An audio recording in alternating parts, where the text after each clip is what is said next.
Est-ce que Warren Buffett se prépare à une récession? En tout cas, les comptes de l'entreprise Berkshire Hathaway ont l'air de nous l'indiquer, 325 milliards de dollars de cash. Ils ont vendu à Apple, par exemple, ils ont vendu pas mal d'entreprises, Bank of America, évidemment des entreprises que Warren Buffett adorait. D'accord? Donc si on regarde plus en détail, le légendaire investisseur américain déclare qu'il est à l'aise à l'idée d'accumuler des liquidités, jugeant que les alternatives sur le marché étaient peu attrayantes en ce moment. Et en soi, il a raison. Buffett anticipe une hausse des taux d'impôt aux États-Unis. Bon, avec l'élection de Donald Trump, normalement ça risque pas d'arriver, mais c'est pas parce que ça n'arrive pas que il va pas y avoir évidemment de récession, bien sûr que non. Ce qui pourrait réduire les bénéfices de Berkshire Hathaway, c'est ventes futures d'actions. Il anticipe aussi peut-être une récession ou des prix d'actifs plus bas en 2025. Seul l'avenir nous le dira. Donc effectivement, dès qu'on dézoome un peu sur le chiller PE ratio du S&P 500, on remarque qu'il est vraiment à des niveaux hyper élevés historiquement. Donc là, quand on regarde de loin, on se dit que c'est vraiment pas du tout un bon moment pour investir. Que la dernière fois qu'il était beaucoup plus haut que ça, c'était juste avant l'éclatement de la bulle Internet. D'accord ? Donc là, on était quand même monté à 44. Là, on est à 38, donc c'est pas très loin, ok ? Il y a qu'un petit pas à faire, ok, pour qu'on dépasse le plus haut jamais enregistré. Donc c'est vrai que là, les marchés sont actuellement chers, d'accord ? Ils sont chers, c'est clairement pas le meilleur moment actuellement. Ok. Mais d'ailleurs, si on regarde pour potentiellement savoir si une récession va arriver, l'inversion de la courbe des taux est vraiment un outil incroyable, parce qu'il a prédit toutes les récessions depuis, je crois que c'est après la Seconde Guerre mondiale, c'était déjà le cas. Là, on n'a pas les données sur ce site-là plus loin, mais en tout cas, ça a toujours été le cas. Vous voyez, à chaque fois qu'on a eu la courbe qui est descendue justement en négatif en dessous de zéro, alors pour ceux qui ne savent pas ce que ça veut dire, tout simplement on soustrait le rendement des obligations américaines long terme sur le court terme. Ok. Donc, qu'est-ce qui se passe? C'est-à-dire que dès que la courbe devient négative en dessous de zéro, ça veut dire que les rendements à court terme sont plus élevés que les rendements à long terme, ce qui n'est absolument pas logique, parce que le court terme ne peut pas être plus incertain que le long terme. D'accord, forcément, le long terme, normalement, devrait être plus incertain que le court terme. Et si c'est le cas, que le court terme, donc, parce qu'il a des rendements plus élevés, est plus incertain que le long terme, ça veut dire que les temps sont potentiellement, ont commencé à être durs, ok? Donc potentiellement une récession. Et on remarque une chose, c'est que dans le passé, à chaque fois, du coup, qu'on descend en dessous de zéro, qu'on est en négatif, et qu'on repasse au-dessus de zéro, c'est justement là qu'après une récession va arriver. Et vous voyez que c'est pas du tout instantané. Donc là, si on a une récession, effectivement, ça peut arriver évidemment dans 1 an, d'accord ? Mais le but, en tant qu'investisseur et en tant que trader, c'est d'avoir tous les scénarios en tête, et comme ça, dès que ça arrive, on est prêt, ok ? Il faut avoir tous les scénarios en tête, comme ça, vous n'êtes pas pris de court par les événements. C'est toujours comme ça que je fonctionne, moi. Je regarde qu'est-ce qui peut se passer. Moi, personne n'a de boule de cristal.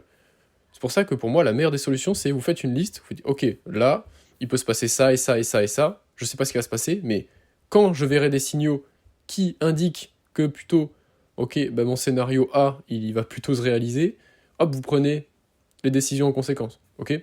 Donc voilà pour l'inversion de la courbe des taux. Là, on est repassé au-dessus de zéro, donc à surveiller.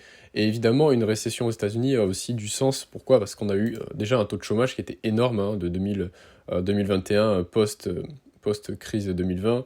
Hop, et explosion évidemment de l'inflation. On est monté quasiment à 10% aux États-Unis. Donc forcément, tout ça, ça fait mal à l'économie américaine. Ok, les Américains, forcément, ils vont moins dépenser ailleurs parce qu'il y a eu une inflation terrible. Également avec des taux d'intérêt hyper hauts. Okay, et d'ailleurs, voilà, on va y venir sur les taux d'intérêt. C'est que du coup, cette inflation-là a évidemment fait exploser les taux d'intérêt en hausse. On est quand même passé de 0,25 à 5,5. D'accord ? Et à chaque fois, ces derniers temps, qu'on a eu une baisse de taux d'intérêt, hop, ça a précipité une récession. Okay, 2008, vous voyez, crise des subprimes. Là, pareil, bulle Internet. Hop, bulle Internet, récession derrière. Crise des subprimes, récession derrière.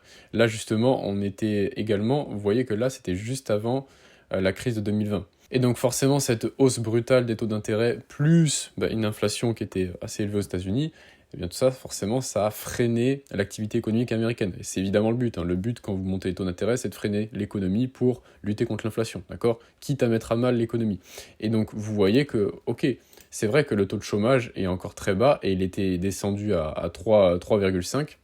Mais là, à chaque fois qu'on arrive avant une récession, si vous remarquez, regardez là, 2006, on est sur des taux de chômage à chaque fois qui sont très bas, et hop, on commence à s'inverser à chaque fois.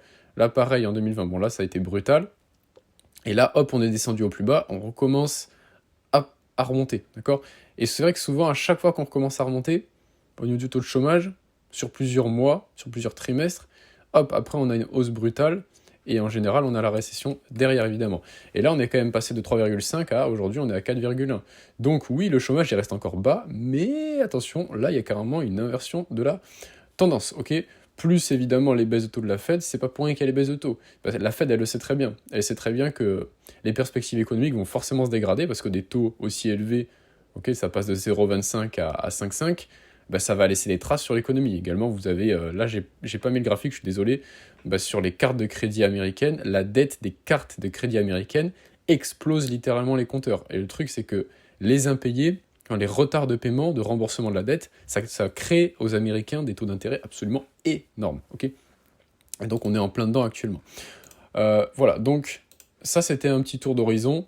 Voici pour moi les éléments principaux qui font que oui, une récession est probable, et c'est pour ça que moi actuellement, je voulais maintenant vous partager mon avis. Déjà en tant qu'investisseur, je reste assez prudent, j'ai un peu l'approche de Warren Buffett, c'est-à-dire que évidemment j'investis quand même, mais j'investis peu, d'accord? Je garde beaucoup de cash pour justement attendre ce potentiel moment, et là, dès qu'on aura des marchés bien baissiers, là, je vais bourriner, d'accord? Donc voilà, merci beaucoup d'avoir suivi cette vidéo.